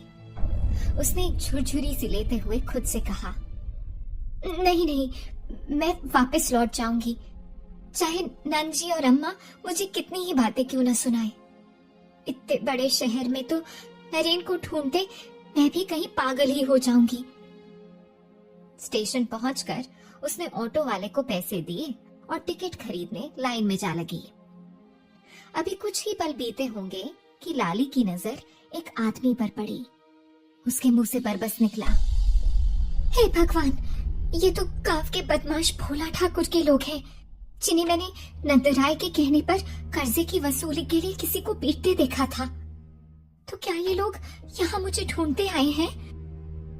उन्हें पहचान कर और ये ख्याल आते ही लाली ने जल्दी से सिर पर रखी हुई चुनरी का घूंघट काट लिया। अब चुनरी के अंदर से वो तो भोला के आदमियों को देख सकती थी, लेकिन वो लोग लाली को चाह कर भी नहीं पहचान सकते थे। अपने शक को परखने के लिए लाली अपना बैग उठाए टिकट की लाइन छोड़कर उनके पीछे जाकर खड़ी हो गई। वो लोग प्लेटफॉर्म पर खड़े गार्ड से एक फोटो दिखाकर पूछ रहे थे, अरे भैया, ये छोरी 2 दिन पहले घर से भाग गई है, तूने देखा है क्या इधर कहीं? गार्ड ने पहले उन लोगों का चेहरा देखा, फिर कुछ उकताई हुई आवाज में बोला, ये तेरे गांव की पंचायत ना है, बम्बई है बम्बई। लाखों लोग आते जाते हैं यहाँ से। अब क्या मैं हर किसी का चेहरा पहचानता फिरूंगा? गार्ड की बात सुनकर वो आदमी अपने 3 साथियों के साथ आगे बढ़ गया। फिर वो लोग वहां आसपास मौजूद हर स्टॉल वालों से भी पूछने लगे थे। लाली उनके पीछे पीछे ही थी ताकि उनकी बातचीत से पूरी स्थिति का अंदाजा लगा सके। उन लोगों ने एक पानी बेचने वाले के पास पहुंचकर लाली की तस्वीर दिखाई ही थी कि उसने उसे पहचानते हुए कहा, हाँ भैया, अभी कल सुबह ही तो हमारी दुकान से पानी लिया था इसने। इतना सुनते ही भोला के आदमी एकदम से खुश हो गए। उन्होंने फिर आगे पूछा, कुछ पता भी है कि यहाँ से कहाँ गई होगी? दुकान वाले ने याद करते हुए कहा, सही सही तो याद नहीं है भैया, लेकिन वो शायद किसी हॉस्टल का पता पूछ रही थी। उनकी बातें सुनकर घूंघट ओढ़े लाली का जी थक से रह गया। उसे लगा अब यहाँ रुकना खतरे से खाली नहीं। तभी चारों लोग कोने में जाकर बातें करते हुए बोले, इस छोरी को किसी भी तरह ढूंढकर नंदराय को वापस सौंपना है। दूसरे ने उसकी बात सुनकर कहा, तुझे क्या लगता है 2 दिन हो गए छोरी को घर से निकले, अब तक क्या सही सलामत होगी? ये बम्बई बस शिकार और शिकारियों की नगरी है। अब शिकारी तो वो गांव की छोरी हो नहीं सकती, इसलिए अब तो पक्का किसी ने उसका शिकार कर लिया होगा। और क्या वैसी लड़की को नंदराय अपने घर में वापस रखेगा? कहकर वो आदमी मक्कारी से हंसने लगा। ये सुन पहले आदमी ने उसे डांटते हुए कहा, अब नंदराय उसे रखे या काट कर तालाब में फेंक दे, ये उसकी मर्जी। हमें तो लड़की को ढूंढकर उसे सौंपना है और अपने पैसे ले लेने हैं। क्या बात कर रहे हो गुरु, बस पैसे लेने हैं? इतनी मेहनत हम करें तो थोड़ी मलाई तो हमें भी खाने को मिलनी चाहिए। ऐसे भी एक लड़की के साथ एक आदमी ऊंच नीच कर बैठे या 10 आदमी, क्या ही फर्क पड़ने वाला है? उनमें से किसी एक ने जब ये बात कही तो वहीं घूंघट में खड़ी लाली अंदर तक हिल गई। तभी उनके सरदार ने कहा, अरे जो करना होगा कर लेना तुम लोग भी, बस वो छोरी मिल तो जाए सही, पहले उसे ढूंढो। उनकी बातें सुनकर अब लाली को वहां और रुकने की हिम्मत नहीं थी। सिर्फ नंदराय और अम्मा की डांट की बात होती तो और बात थी। यहाँ तो नंदराय के भेजे गुंडे लाली को अपना शिकार बनाने की बात कर रहे थे। उसने कुछ तय करते हुए अपने बैग को जोर से थाम लिया और तेजी से वहां से बाहर निकल गई। अभी वो तेज तेज चलती हुई स्टेशन के बाहर निकल ही रही थी कि तभी सामने से आ रहे एक अधेड़ उम्र के आदमी से जा टकराई। उसके हाथ से छूटकर उसका बैग नीचे गिर पड़ा। साथ ही उसने देखा कि उस आदमी के हाथ में पकड़ा सब्जियों का थैला भी नीचे जा गिरा था। उसमें रखी सारी सब्जियां भी बिखर गई थीं।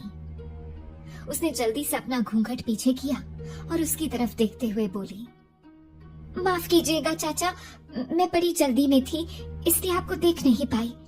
कहते हुए वो एकदम से झुककर सब्जियां उठाने लगी, जबकि सामने खड़ा आदमी उसे देखकर हैरान था।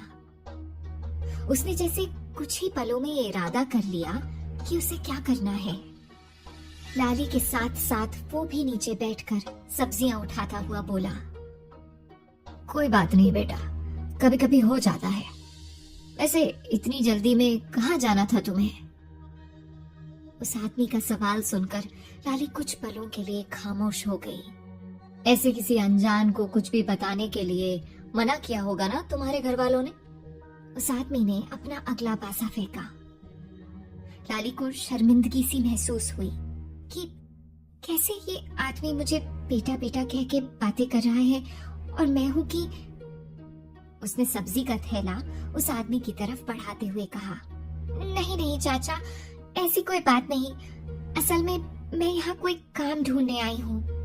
गांव में बाढ़ की वजह से सब खत्म हो गया, तो काम की तलाश में यहाँ आ गई। इतने बड़े शहर में कुछ कमाने खाने मिल जाए। लाली ने झूठ बोलते हुए बताया। तो उस अधेड़ उम्र के आदमी ने जल्दी से कहा, शायद मैं ये बोलते हुए कुछ अजीब लगूंगा बेटा, लेकिन ऐसा लगता है भगवान ने हमारा ये टकराना जरूर कुछ सोच समझकर ही लिखा होगा। जी मैं कुछ समझी नहीं, लाली ने ना समझी भरे लहजे में कहा। देखो बेटा, मैं घुमा फिरा कर कोई बात नहीं करता। तुम्हें काम की तलाश है और मेरे एक पड़ोसी को किसी एक अच्छे तौर तरीके वाली लड़की की जो उसके बच्चे को संभाल सके। मेरा मतलब है अगर तुम्हें ऐसी नौकरी करनी हो तो। उस अधेड़ आदमी ने अपनी बात अधूरी छोड़ दी, जबकि लाली के दिमाग में अभी एक ही बात चल रही थी कि किसी भी तरह से उसे यहाँ से निकल जाना चाहिए। मैं अकेली कहाँ कहाँ भटकूंगी। अगर इस आदमी के साथ चली जाऊं तो क्या पता मुझे वो नौकरी मिल ही जाए, और यहाँ अगर ज्यादा देर तक रुकी तो क्या पता वो नंदराय के आदमी मुझे ढूंढ ही निकाले। नहीं नहीं, मुझे अभी और इसी वक्त यहाँ से निकल जाना चाहिए। सोचते हुए लाली ने उस आदमी से कहा, हाँ हाँ क्यों नहीं चाचा, चलिए मैं आपके साथ चलती हूँ। कहकर लाली ने सिर पर रखे पल्लू को फिर से कुछ और नीचे कर लिया ताकि उसका चेहरा अच्छी तरह ढक जाए। उस आदमी के चेहरे की चमक तो देखती बनती थी।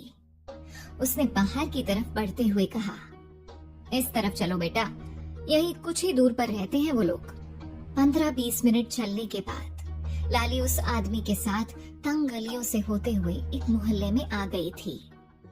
लाली को ये इलाका काफी पुराना बसा हुआ महसूस हो रहा था और न जाने क्यों यहाँ की हवा उसे जैसे किसी खतरे का आभास दे रही थी। वो कुछ ठिठक सी गई। उसे इस तरह रुकते हुए देखकर उस आदमी ने कहा, क्या हुआ बिटिया, थक गई क्या? अब बस 50 कदम भी नहीं होंगे, पहुंच ही गए हम लोग। कहकर उसने लाली को एक बार फिर से अपने साथ चलने पर मजबूर कर दिया। फिर कुछ ही दूर चलने के बाद वो आदमी एक रंग बिरंगी रोशनी लगे हुए दरवाजे पर पहुंचकर लाली से बोला, तुम यहीं बरामदे में बैठो बेटा, मैं अंदर उन्हें खबर कर देता हूँ। लाली को वहीं बरामदे में बिठाकर वो आदमी अंदर चला गया। लाली ने अपना बैग वहीं नीचे रखा और जिस दरवाजे से आई थी वहीं खड़ी होकर बाहर की तरफ देखने लगी। तभी वहां से गुजरते एक आदमी की नजर उस पर पड़ी तो उसने कुछ ऊंची आवाज में कहा, अरे आज ये चांद बाई के कोठे पर नई चांदनी कौन है? उसके साथ चल रहे दूसरे आदमी ने कहा, कोई नई कबूतरी है शायद, आज शाम इसी के साथ बुक कर लेते हैं यार। लाली का इतना सुनना था कि उसे लगा जैसे किसी ने उसके पैरों से जमीन खींच ली हो। चांद बाई का कोठा, इसका मतलब ये आदमी मुझे कोठे पर। ये ख्याल मन में आते ही लाली ने पलटकर पीछे देखा। सामने से 2 डरावने चेहरे वाले मुस्टंडों को साथ लिए वो ही आदमी चला आ रहा था जो उसे यहाँ लेकर आया था। उनके पीछे एक मोटी सी औरत थी जो जबरदस्ती खुद को छोटी सी चोली में हटाने की कोशिश में मांस का पहाड़ मालूम पड़ रही थी। लाली की नजर उन पर जैसे ठहर सी गई, लेकिन अगले ही पल उसके मन ने बस 2 ही शब्द कहे, भाग लाली। और फिर लाली वहां से एक लंबी छलांग लगाकर बाहर की तरफ कूद गई। पीछे आते हुए मुस्टंडों ने जब उसे ऐसे भागते देखा तो उसके पीछे दौड़ने लगे। लाली ने उन्हें पीछे आते हुए देखा तो अपनी चाल और तेज कर दी। उसे कुछ न सूझा तो वो दाईं ओर दिखने वाली पतली सी गली में दौड़ती चली गई। दौड़ती भागती लाली को ये देखकर अच्छा लगा कि वहाँ तंग गलियों का जैसे जाल सा बुना था। वो आड़ी तिरछी गलियों में घुसते निकलते काफी दूर निकल आई थी। अभी वो भागती हुई दूसरी गली में घुसने ही जा रही थी कि तभी पैरों में से किसी चीज की ऐसी ठोकर लगी कि वो औंधे मुंह नीचे सड़क पर जा गिरी। हाथों और कपड़ों पर लगी मिट्टी झाड़ती हुई लाली ने पीछे पलटकर देखा तो 55-60 साल का आदमी सड़क के बीचों बीच बैठा अपने सीने पर हाथ रखे दर्द से तड़प रहा था। लाली का एक बार को तो दिल चाहा कि इस आदमी को छोड़कर उसे यहाँ से निकल जाना चाहिए, लेकिन उसे इतनी तकलीफ में देखकर लाली के मायूस दिल से रहा भी नहीं जा रहा था। उसे एक तरफ तो पीछे से आ रहे गुंडों का डर था, जो कि शायद उसे हमेशा हमेशा के लिए किसी गंदे दलदल में ले जाने वाले थे, और दूसरी तरफ दर्द से तड़पता यह आदमी जिसे यूं छोड़कर जाने का मतलब था शायद उसे मौत के मुंह में छोड़कर चले जाना। लाली वहीं खड़ी खड़ी सोच रही थी कि उसे अब क्या करना चाहिए।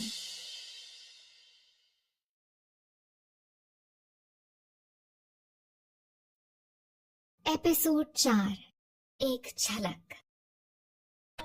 लाली की एक नजर उस रास्ते पर थी जहां से वो भागकर आई थी, और दूसरी उस आदमी पर जो अब भी सीने पर हाथ रखे दर्द से तड़प रहा था।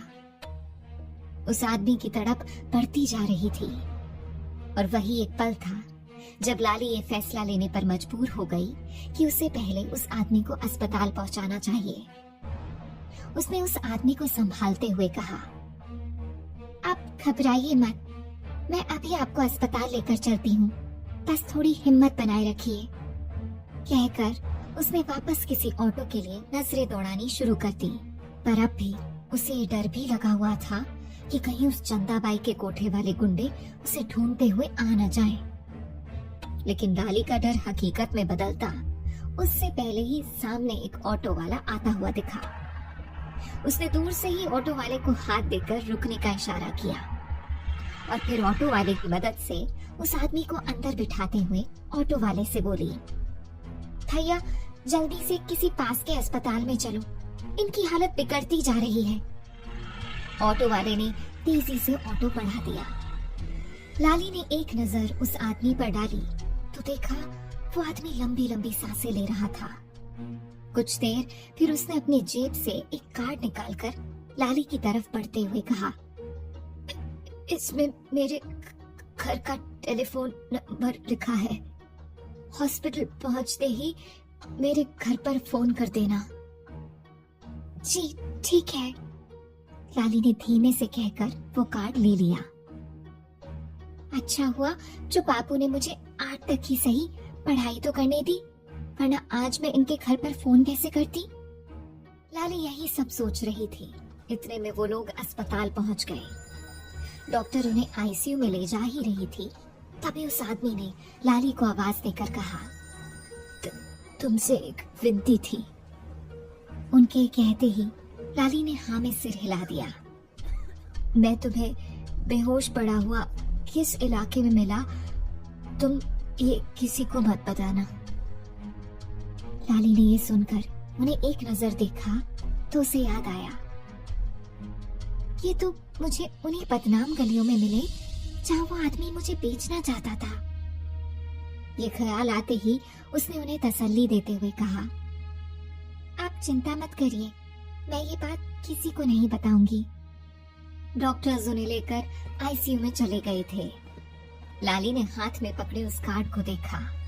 वहाँ टेलीफोन नंबर के नीचे एक नाम लिखा था, ए पाहुजा। वो नाम पढ़ते हुए उसने मन ही मन सोचा, नसीब भी क्या चीज है, गांव से इतनी दूर मैं यहाँ नरेन को ढूंढने आई थी, फिर जाने कहां से मुझे वो बदमाश मिल गया जो मुझे किसी कोठे वाले के यहाँ बेचना चाहता था। उसके गुंडों से बचते बचते अब मैं यहाँ किसी और की जान बचा रही हूँ। हॉस्पिटल के रिसेप्शन की तरफ बढ़ते हुए वो सोचे जा रही थी, मुझे ये काम पूरा करके जल्द से जल्द यहाँ से निकल जाना चाहिए। जैसे ही उस आदमी के घर वाले यहाँ पहुँचेंगे मैं यहाँ से निकल जाऊंगी। किसी नई मुसीबत में पड़ने से अच्छा है अब मुझे एक एक कदम सोच समझ कर उठाना होगा। लाली ने उस नंबर पर कॉल करके पाहूजा साहब के अस्पताल में होने की खबर दे दी। फिर वापस आकर आईसीयू के बाहर ही बैठकर इंतजार करने लगी। इधर गांव में नंदराय एक बार फिर से भोला ठाकुर के घर आया हुआ था। भोला ठाकुर उसे आते देखकर बोला, अरे नंदराय, मैं अभी तुम्हें ही याद कर रहा था। ये सुनकर नंदराय ने कुछ हड़बड़ाते हुए पूछा, क्यों, कोई खबर मिली क्या चोरी की? तब भोला ने उसे बताया, यहाँ स्टेशन से पता चला कि उसने बम्बई जाने वाली ट्रेन पकड़ी थी। फिर क्या था, मैंने अपने आदमियों को तुरंत अगली ट्रेन से बम्बई रवाना कर दिया। फिर उन लोगों ने वहाँ स्टेशन पर दुकानदारों से पूछताछ की तो एक ने बताया कि वो 2 दिन पहले ही वहाँ आई थी और किसी लड़कों के हॉस्टल का पता पूछ रही थी। मैना कहता था कि छोरी जरूर किसी के साथ भागी है। बम्बई का नाम सुनते ही नंदराय के चेहरे का रंग उड़ गया। उसने नजरें चुराते हुए पूछा, फिर? भोला उसकी हालत के मजे लेते हुए बोला, फिर तो कुछ नहीं नंदराय, उसके बाद की कोई खबर ना है चोरी की। लेकिन मेरे आदमी वहीं पड़े हैं। जाएगी कहाँ? अरे गिद्धों जैसी आंखें हैं मेरे आदमियों की, आज नहीं तो कल दबोच ही लेंगे साली को। कहते हुए उसने अपने पंजों से दबोचने का इशारा किया, लेकिन नंदराय तो किसी और ही सोच में खोया हुआ था। भोला ने कुछ देर ठहर कर फिर पूछा, वैसे नरेन भी तो बम्बई में ही पड़ता है ना? नंदराय ने नरेन का जिक्र सुनकर चौंकते हुए कहा, हाँ, लेकिन उसका इन सब से क्या मतलब? भोला ने हंसते हुए कहा, मैं तो बस पूछ रहा था, और तो कुछ ना कहा मैंने। नंदराय को उसकी बात सुनकर गुस्सा तो बहुत आया, लेकिन उसने अभी बहस करना सही नहीं समझा और वहां से उठकर वापस घर चला आया। घर लौटते ही अम्मा ने उसे द्वार पर ही आड़े हाथों ले लिया। क्या हुआ? उस करमजली की कोई खबर मिली कि नहीं? हालांकि अम्मा तो नंदराय का मुंह देखकर ही समझ गई थी कि लाली का कुछ भी पता नहीं चला है। नंदराय ने वही द्वार पर लगे नलके से मुंह धोते हुए कहा, भोला के आदमियों ने उसे बम्बई में देखा है। ये सुनते ही अम्मा को जैसे कोई तीर सा चुभ गया। हे भगवान, अरे डायन भी 7 घर छोड़कर वार करती है, लेकिन ये मुई तो अपने ही घर खानदान की इज्जत के पीछे पड़ी है। मुझे तो पहले से अंदेशा था, ये कम उम्र की छोरी जरूर कोई गुल खिलाएगी, मगर नहीं, तुझ पर तो उसके रूप का जादू टोना जो चल गया था। ये भी न सोचा कि घर में जवान लड़का भी है, भला आग और घी भी मिलकर कहीं शांत रहे हैं। अम्मा नंदराय को खूब बातें सुनाने लगी थी। अब तो नंदराय को भी गुस्सा आने लगा। वो पहले से ही जला भुना बैठा था, सो अम्मा की बातें सुन उसने भी गुस्साते हुए जवाब दिया, अब बस भी करो अम्मा, और कितना जलील करोगी मुझे? और रहा सवाल नरेन का, तो उसकी तो मैं खुद जाकर खबर लूंगा। बाप की नाक के नीचे उसी की बीवी से चिट्ठी पत्री करता रहा और मुझे भनक तक नहीं लगने दी। अगर वो छोरी नरेन के लिए ही गांव से भागी है तो उसी के पास मिलेगी। मैं वहां जाकर उसकी बोटी बोटी काट दूंगा। ये कहते हुए नंदराय की आंखें जैसे अंगारे का गोला बनी हुई थी। उधर अस्पताल में थोड़ी देर बाद उस आदमी की तबीयत कुछ संभल सी गई। इलाज कर रहे डॉक्टर ने बाहर बैठी लाली से आकर कहा, पेशेंट को माइनर सा हार्ट अटैक था, घबराने की कोई बात नहीं है, लेकिन आगे से उनकी सेहत का खास ध्यान रखिएगा। हम उन्हें कुछ घंटे ऑब्जर्वेशन में रखेंगे, उसके बाद आप उन्हें घर ले जा सकती हैं। हालांकि लाली को उसकी बात आधी अधूरी ही समझ आई थी, लेकिन उसने फिर भी हाँ हूँ में जवाब दे दिया था।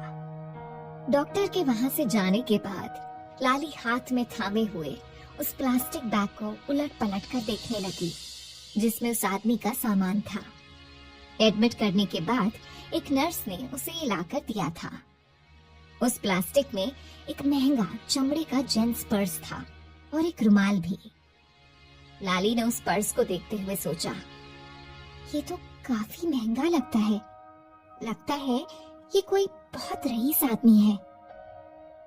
अभी वो सोच ही रही थी कि तभी एक नर्स ने उससे आकर कहा, पेशेंट के साथ आप ही हैं, वो आपको बुला रहे हैं।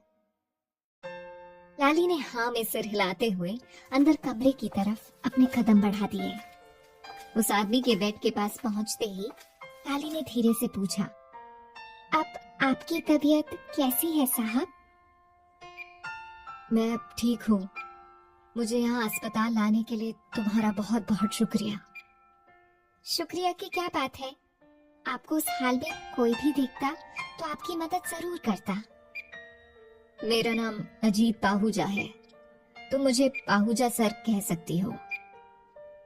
अजीत पाहूजा नाम के उस आदमी ने जब उसे यूं साहब कहते सुना तो फौरन ही समझ गए कि ये लड़की मुंबई की नहीं बल्कि जरूर किसी गांव की है।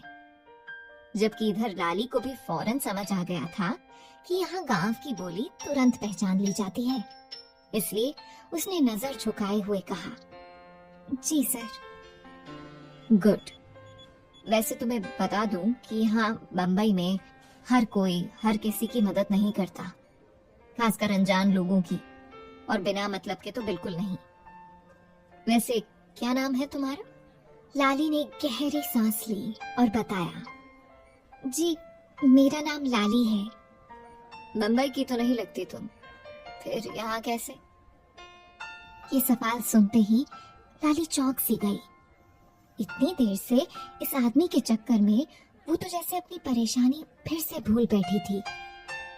लाली को इस तरह खामोश देखकर पाहूजा साहब ने कहा, नहीं बताना चाहती तो कोई बात नहीं। तुमने हाथ में जो ये बैग पकड़ रखा है, देना जरा। लाली ने जल्दी से वो प्लास्टिक बैग पाहूजा साहब की तरफ बढ़ा दिया। उन्होंने उसमें से अपना पर्स निकाला और लाली की तरफ कुछ नोट बढ़ाते हुए बोले, तुम ये रख लो। उतने पैसे देखकर लाली ने 2 कदम पीछे हटते हुए कहा, मैंने अस्पताल का खर्च और फोन करने के पैसे इसी से लिए थे। कोई बात नहीं, ये पैसे मैं तुम्हें दे रहा हूँ। लाली ने एक बार फिर से इनकार करते हुए कहा, नहीं मुझे नहीं चाहिए, मैं बाहर ही हूँ जब तक आपके घर से कोई नहीं आ जाता। कहकर वो बाहर निकल गई। कुछ ही देर बीती होगी कि एक लंबी सी गाड़ी अस्पताल के दरवाजे पर आ लगी। वहां से गुजरते किसी डॉक्टर ने वो कार देखते ही कहा, ये किसकी कार है? उतने छोटे से अस्पताल में इतनी बड़ी कार देखते ही वहां मौजूद सारे ही स्टाफ में जैसे हड़बड़ी सी मच गई। ना चाहते हुए भी लाली की नजरें भी मेन गेट की तरफ उठ गई थी। कार से ड्राइवर ने उतरकर पिछला दरवाजा खोला तो लाली की नजर चमचमाते ब्राउन शूज पर पड़ी। पिछली सीट से उतरने वाले शख्स के जूतों से ही उसकी हैसियत का अंदाजा लगाया जा सकता था। फिर उसकी नजरों ने ऊपर उठना शुरू किया तो जैसे छपकना ही भूल गई। कॉफी ब्राउन कलर के सूट पहने, वी शेप्ड बॉडी, चौड़े कंधों वाला वो शख्स बिल्कुल किसी राजकुमार जैसा दिख रहा था। सूट से मैचिंग धूप का चश्मा और माथे पर कुछ घुंघराले बालों की लटें तैरती हुई ऐसी दिख रही थी जैसे सौंदर्य का देवता किसी आदमी का अवतार लेकर धरती पर उतर आया हो।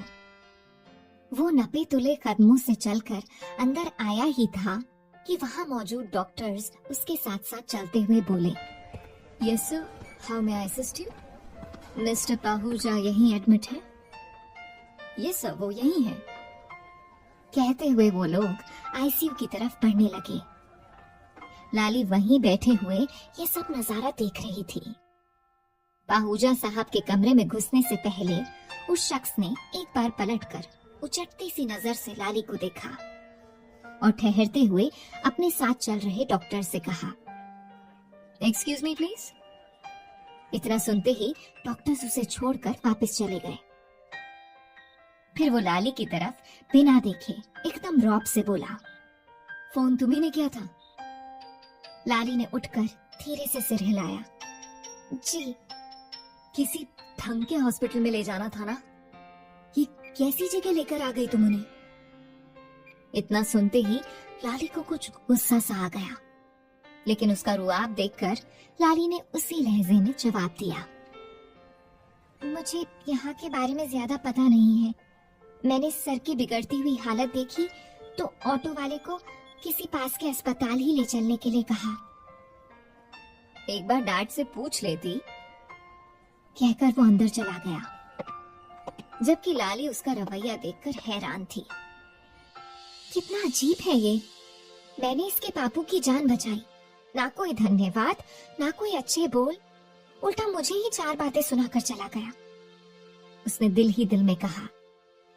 इधर अंदर जाते ही उस शख्स का रवैया एकदम से बदल गया। अपने सनग्लास उतारकर वो लगभग भागते हुए उनके बेड तक पहुंचा। डैड, ये सब कैसे हो गया? कितनी बार आपको कहा है कि बगैर ड्राइवर के कहीं मत जाया कीजिए, पर आप है कि मानते ही नहीं।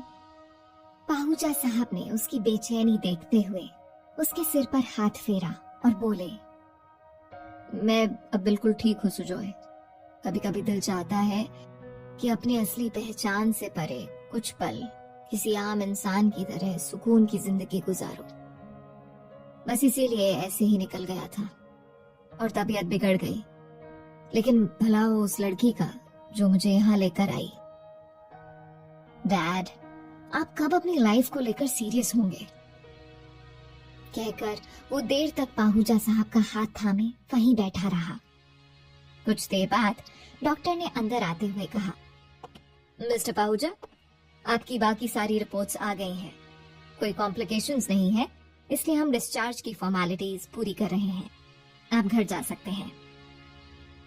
ये सुनते ही सुजोय और पाहुजा साहब दोनों का चेहरा इत्मीनान से भर गया। तभी पाहुजा साहब ने कहा, डॉक्टर, वो लड़की जो मुझे यहाँ लेकर आई थी, उसे आप जरा अंदर भेजेंगे?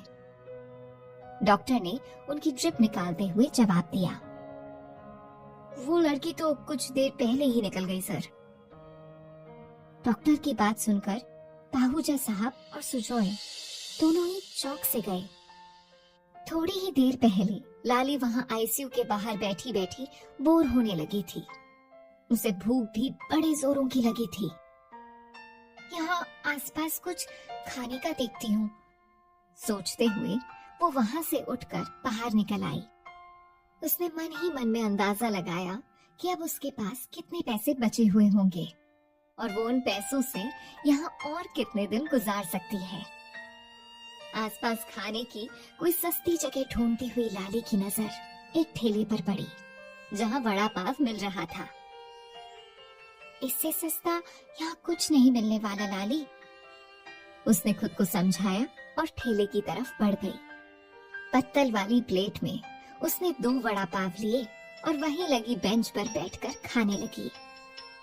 कल के भूखे पेट में जब अन्न पहुंचा तो उसे ऐसा महसूस हो रहा था जैसे वो न जाने कब से भूखी है। यहाँ तक कि उसकी आंखों से आंसू तक बह निकले। नंदराय के घर चाहे उसे जो कुछ भी सहना पड़ा था, लेकिन कम से कम उसे खाने पीने की मार कभी नहीं पड़ी थी। इस वक्त उसे अपने माँ बापू की भी बेहद याद आ रही थी।